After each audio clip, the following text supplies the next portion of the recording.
ਜ਼ਿਕਰ ਹੋਏਗਾ DIG HS Bhullar ਦਾ, ਜਿਨ੍ਹਾਂ ਦਾ ਇੱਕ ਦਲਾਲ ਜਿਹੜਾ ਕ੍ਰਿਸ਼ਾਨੂ ਫੜਿਆ, ਉਹ ਤੋਂ ਇਲਾਵਾ ਉਹ ਡੇਰਾਬੱਸੀ ਜ਼ੀਰਕपुर ਏਰੀਏ ਦੇ ਵਿੱਚ ਵੀ ਸਰਗਰਮ ਹੈ। जब मैं थाने में जब स्टार्टिंग में रिपोर्ट दी थी, वो आए थे आरोपी, वो बोले कि ये देख 10 लाख रुपए देगा तो तेरा सारा मामला निपट जाएगा। मैंने पूछा भाई क्या हुआ, उन्होंने कहा बस ये बड़े ऊपर तक सफारिश जाएगी DIG लेवल तक। और DIG उस टाइम HS भुल्लर साहब थे, SSP साहब थे, वो इस मामले में थे ही नहीं, मामले में कोई और था इसमें, यानी कि DIG था सतीश चंद्रा जी। तो उनके सामने मैं पेश होकर अपनी कंप्लेंट सारी लिखी। इवन उनको बड़ा धक्का लगा इस बात का सुन के जब ये मामला सुना। और जो अब 6 महीने से इन्होंने रखी है, या तो कोई ऑब्जेक्शन लगा होता फिर तो हम मानते भी ये हुआ है। 6.5 महीने ਦੀ ਰਿਕਮੈਂਡੇਸ਼ਨ ਸਿਫਾਰਿਸ਼ SP ਰੂਰਲ ਤੋਂ ਗਈ ਹੋਈ ਹੈ SSP ਨੂੰ, ਪਰ ਜਿਵੇਂ ਦੱਸਿਆ ਗੋਇਲ ਸਾਹਿਬ ਨੇ, ਉੱਥੇ ਫਾਈਲ ਧੂੜ ਚੱਟ ਰਹੀ है।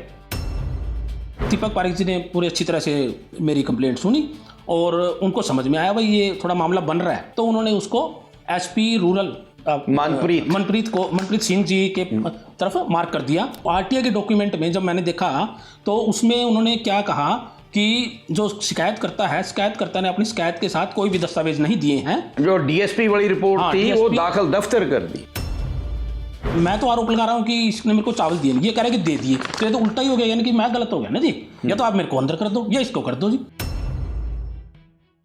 ਪੰਜਾਬ ਦਸਤਾਵੇਜ਼ ਦੇ ਦਰਸ਼ਕਾਂ ਲਈ ਅੱਜ ਅਸੀਂ ਲੈ ਕੇ ਹਾਜ਼ਰ ਹਾਂ ਇਹੋ ਜੀ ਇੰਟਰਵਿਊ, ਜਿਸ ਦੇ ਵਿੱਚ ਤੁਹਾਨੂੰ ਪਤਾ ਲੱਗੇਗਾ ਕਿ ਪੁਲਿਸ ਅਫਸਰ ਕਿਵੇਂ ਮਨਮਰਜ਼ੀਆਂ ਕਰਦੇ ਨੇ ਤੇ ਉਹਨਾਂ ਦੇ ਦਲਾਲ ਕਿੱਥੇ ਕਿੱਥੇ ਛੱਡੇ ਹੁੰਦੇ ਨੇ। ਇਹਦੇ ਵਿੱਚ ਵਿਸ਼ੇਸ਼ ਕਰਕੇ ਜ਼ਿਕਰ ਹੋਏਗਾ DIG HS ਭੁੱਲਰ ਦਾ, ਜਿਨ੍ਹਾਂ ਦਾ ਇੱਕ ਦਲਾਲ ਜਿਹੜਾ ਕ੍ਰਿਸ਼ਾਨੂ ਫੜਿਆ, ਉਹ ਤੋਂ ਇਲਾਵਾ ਉਹ ਡੇਰਾਬੱਸੀ ਜ਼ੀਰਕपुर ਏਰੀਏ ਦੇ ਵਿੱਚ ਵੀ ਸਰਗਰਮ ਹੈ। ਤੇ ਉਹਨੇ ਕਿੰਨੇ ਪੈਸੇ ਮੰਗੇ ਗੋਇਲ ਸਾਹਿਬ ਦੀ ਇੰਟਰਵਿਊ 'ਚ ਤੁਹਾਨੂੰ ਪਤਾ ਲੱਗੇਗਾ। ਆਓ ਗੋਇਲ ਸਾਹਿਬ ਨਾਲ ਗੱਲ ਕਰਦੇ ਹਾਂ। ਸਤਿ ਸ਼੍ਰੀ ਅਕਾਲ ਜੀ। ਨਮਸਕਾਰ ਗੋਇਲ ਸਾਹਿਬ। नमस्कार सर। ਗੋਇਲ ਸਾਹਿਬ, ਤੁਸੀਂ ਕੀ ਧੰਦਾ ਕਰਦੇ ਹੋ, ਕਾਹਦਾ ਕੰਮ ਕਰਦੇ ਹੋ? सर जी हमारा डेराबस्सी में भगवानपुरा में फूड ग्रेन का काम है, जहाँ पर मैन्युफैक्चरिंग भी है और ट्रेडिंग भी है, जिसमें गेहूँ, चावल, दाल ये सब चलता है जी। तो उसके रिगार्डिंग हमारा व्यापार है, जो हम अपना मैन्युफैक्चरिंग करते हैं, अपना आसपास के एरिया में सेल कर देते हैं। और कुछ ट्रेडिंग का होता है तो हम दूसरे स्टेट से या इससे पंजाब से ही अपना परचेज करके आगे सेल करते हैं। ठीक है, तो आपके साथ किस वर्ष में ठगी हुई 1 करोड़ 2 लाख की?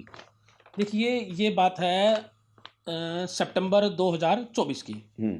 कैथल में हैं व्यापारी और उनके अपने रिश्तेदार इधर हमारे लोकल भी हैं, इधर चंडीगढ़ ग्रेन मार्केट में उनका नया काम है, जिनके साथ में आपस में इंट्रोड्यूस हुआ था। अगर देखा जाए तो थोड़ा बहुत घूम के वो हमारी रिश्तेदारी में भी हैं, ठीक है, वो थोड़ा घूम के दूर से हैं, ठीक है। तब उनसे जान पहचान हुई थी, 2-3 बार डील हुई अप्रैल में, मई में, वो ठीक चलती रही, हल्की फुल्की डील हुई थी भाई। क्या चावल की हुई थी? हाँ, उनका राइस मिल है जी कैथल में, चीका में।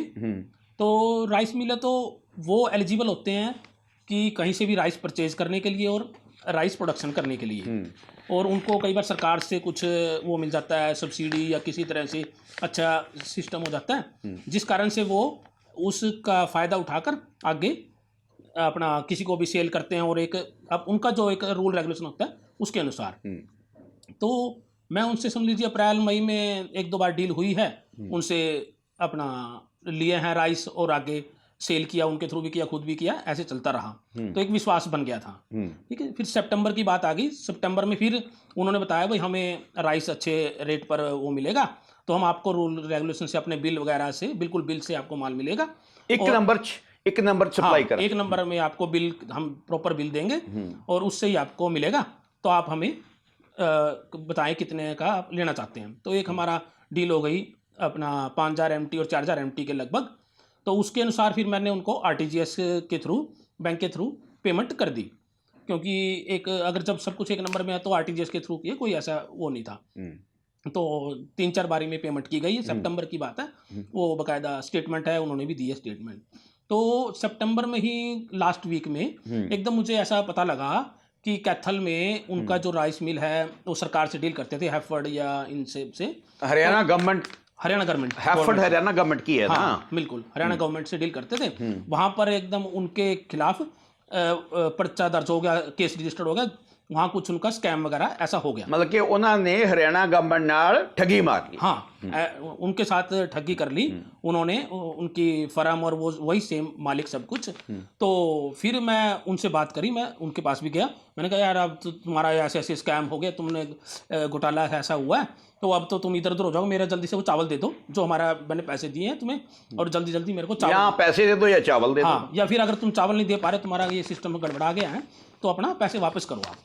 तो वो उन्होंने ऐसे करते रहे, बोले अगले हफ्ते दे देंगे, अभी कर देंगे, ऐसे ऐसे करते करते उन्होंने अक्टूबर और नवंबर ऐसे निकाल दिया। कोई बात नहीं हमारा। तो फिर क्या किया आपने उसके बाद? तो फिर मेरे द्वारा कंप्लेंट की गई यहाँ पर।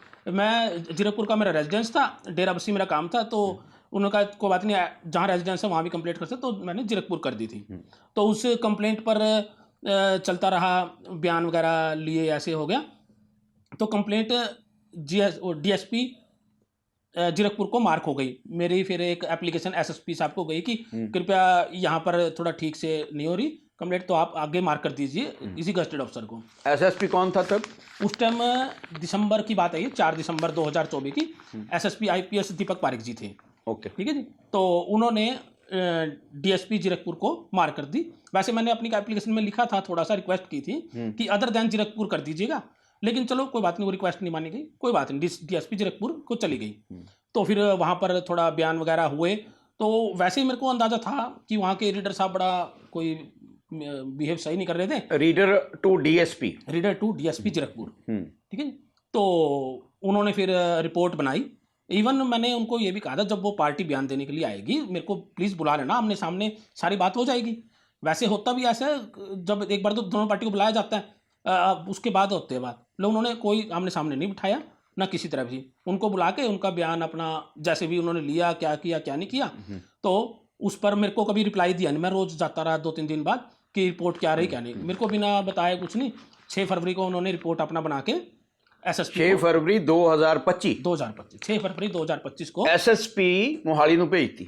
हाँ, DSP Zirakpur to SSP Mohali को भेज दी रिपोर्ट। और उसके बाद भी मैं इवन जाता रहा 10, 12 या 13 तारीख को, वो बोले नहीं नहीं अभी पेंडिंग है, जानबूझ के मेरे को बताया नहीं गया।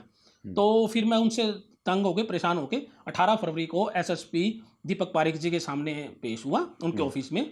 सिर्फ एक रिटर्न में मैंने एप्लीकेशन दी कि DSP जीरकपुर के पास मेरी कंप्लेंट चल रही है, परंतु कोई अब तक मुझे बताया नहीं जा रहा क्या रिपोर्ट है क्या नहीं है। मुझे नहीं पता था कि वहाँ रिपोर्ट बन चुकी है।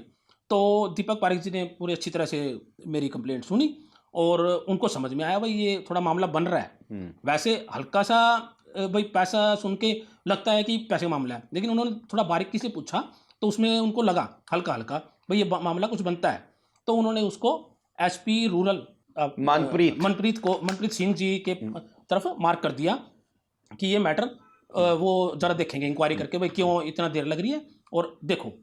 तो फिर एक कंप्लेंट नंबर चला स्टार्ट हो गया। और क्या कंप्लेंट नंबर बताओ आप? वो 855-855/S/SSP 4 मार्च 2025 ये कंप्लेंट नंबर उधर SP मनप्रीत सिंह जी के पास चला गया।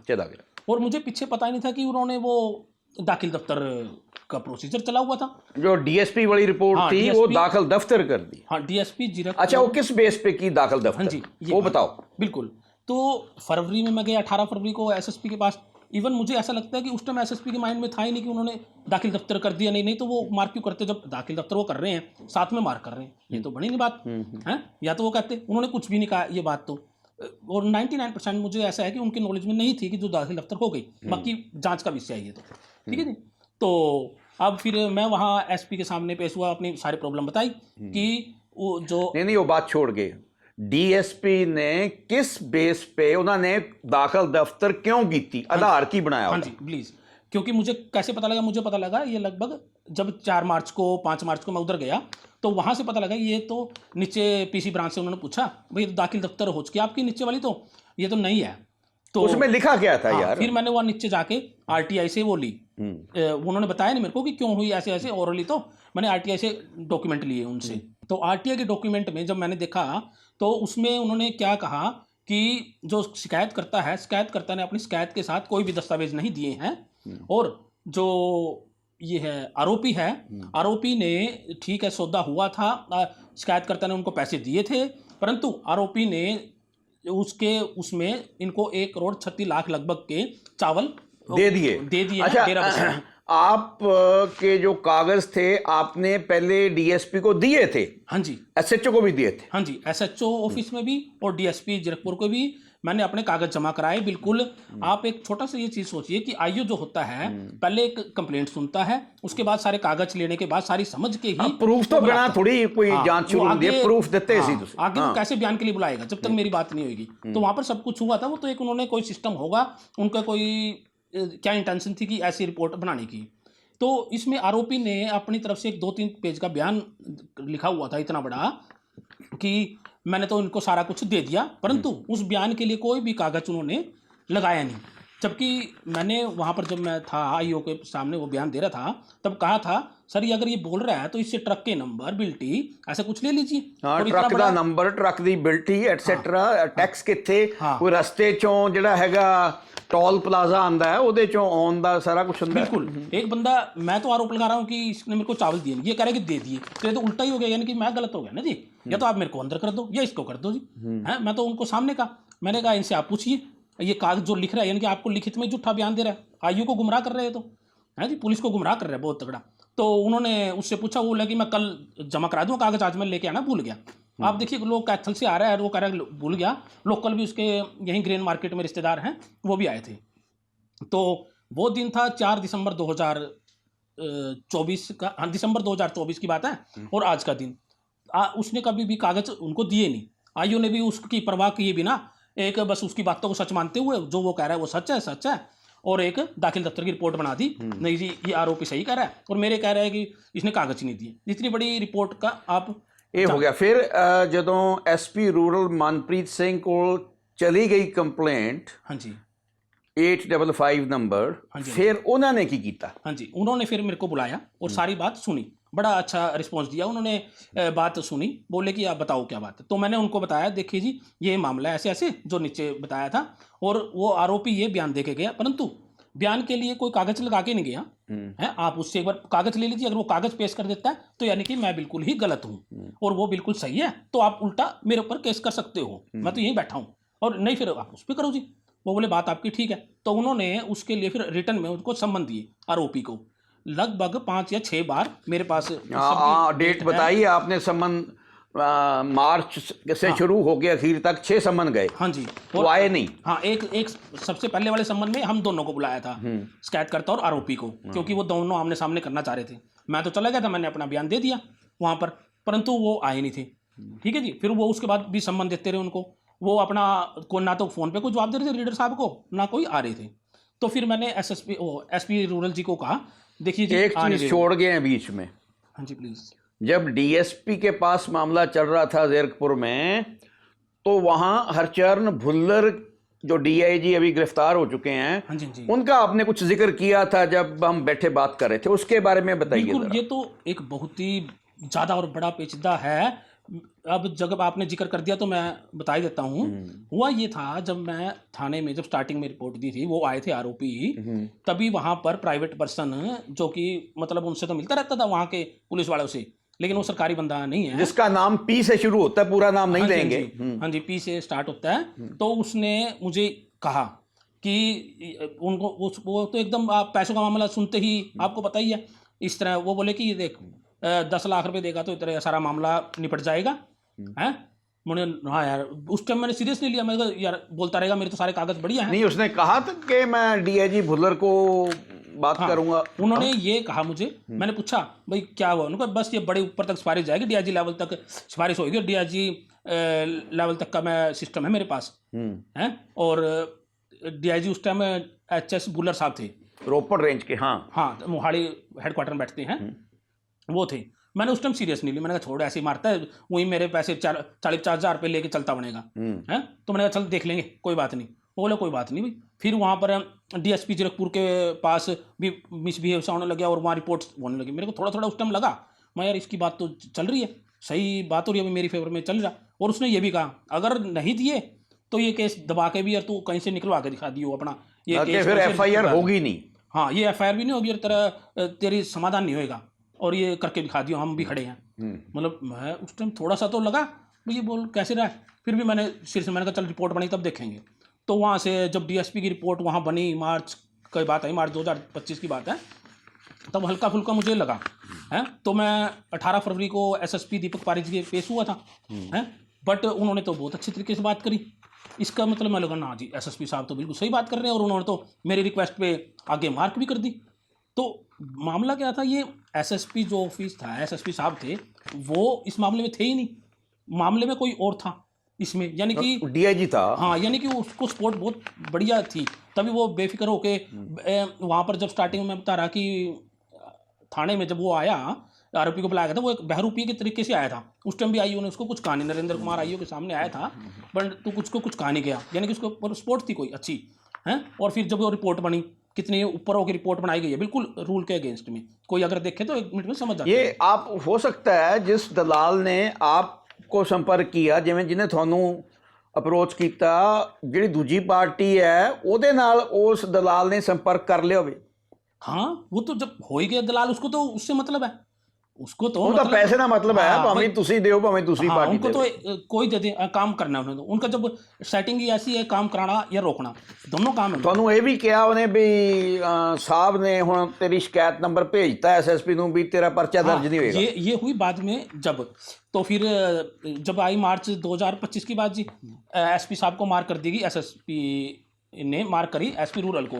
तो मैं वहाँ जा रहा, वहाँ इंक्वायरी सही चल रही थी जी, ठीक है, इंक्वायरी अपना चल रही है, समन भेज रहे हैं, वो आ नहीं रहे, और उन्होंने इवन एसपी रूरल ने फिर क्वेश्चन किए उनको समन के थ्रू ही, आपने जो बयान दिया था रिटर्न में, लिखित में अपने पुलिस के सामने, उसके लिए कागज अपने भेज दो, ट्रकों के नंबर, बिल्टी, बिल वगैरह सब कुछ भेजो, कोई बात नहीं अगर आप आ नहीं सकते तो उसका भी उसने कोई जवाब नहीं दिया।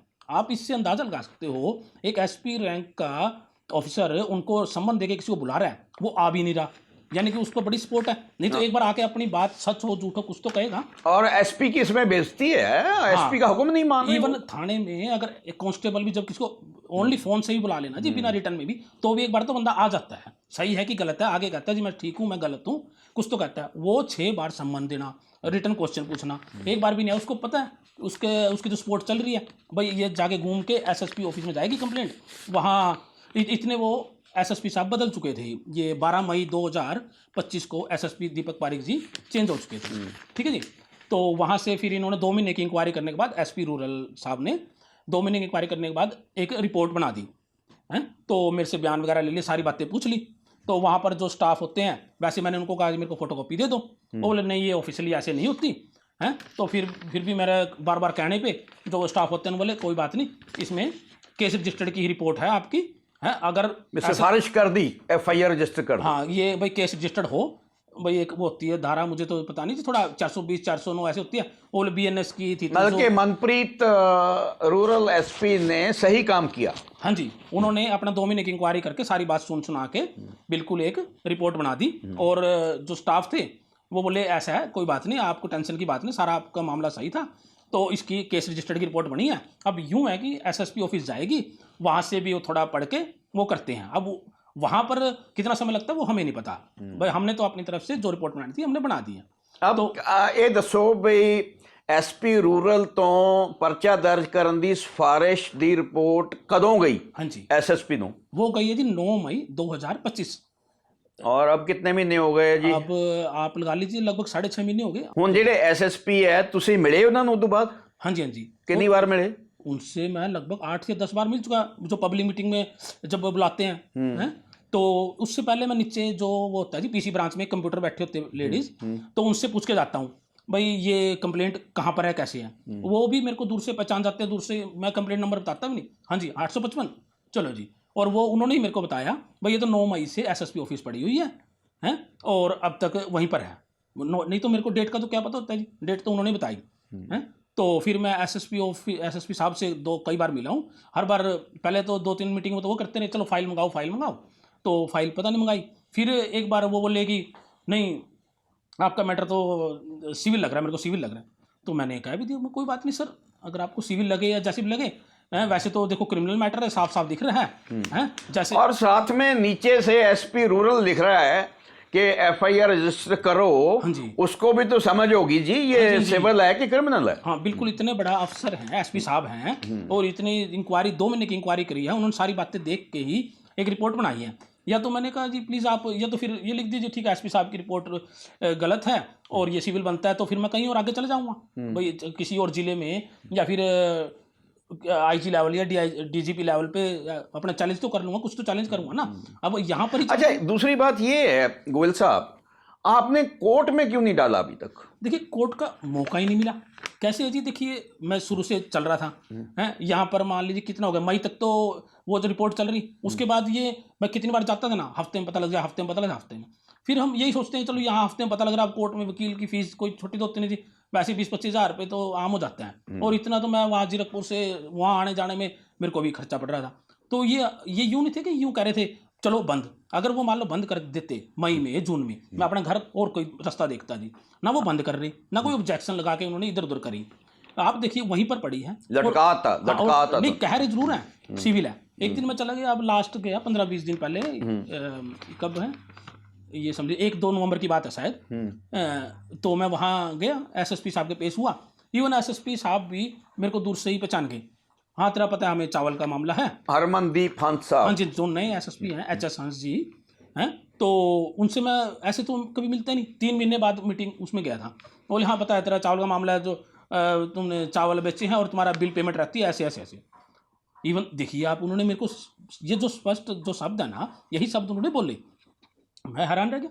मैंने कहा मैं तो सर वैसे तो ये जो आप मैटर बोल रहे हो मैटर डिफरेंट है बिल्कुल ही है, लेकिन एकदम आप मेरे को पहचान भी कि वो मामला है मैंने उस टाइम पूरी क्लियर करनी चाहिए। मैंने कहा नहीं जी मामला ये नहीं है क्रिमिनल, आप मेरी बात पूरी सुनो, लेकिन वो बस आपको बताया जी 1 मिनट का तो समय देते हैं, इतने बंदे खड़े होते नहीं नहीं मैंने सुन लिया। फिर मैंने उनको एक बात बताई, मैंने कहा 22 नवंबर 2024 को मैंने एक कंप्लेंट और दी हुई है, वो थ्रेटनिंग की थी, उसमें उसका जो आरोपी है, आरोपी का साला है जो लोकल रहता है इधर, उसने मेरे को फ़ोन करके साहब कहा ये हमारा नाम इसमें वापस ले लो, बड़ी बुरी तरह से धमकाया।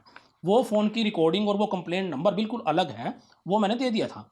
उस कंप्लेंट पर मैंने कहा ये कंप्लेंट तो पुलिस की बनती है ना जी, कोई धमकी देता है या तो वो गलत है भाई उसने मेरे को धमकी दी, या मैं गलत हूँ मैंने कंप्लेंट लिखवाई। इवन उसका बयान भी ले लिया गया, बयान भी उसका लिया है 2 बार आईओ ने, तो बयान लिया है, उस कंप्लेंट पर कोई रिपोर्ट तो बनाई, या तो ये कह दे कि भाई शिकायतकर्ता ने गलत रिपोर्ट दी दैट्स ऑल, या फिर आरोपी गलत है तो उस पर जो भी धारा बनती है वो लगाओ।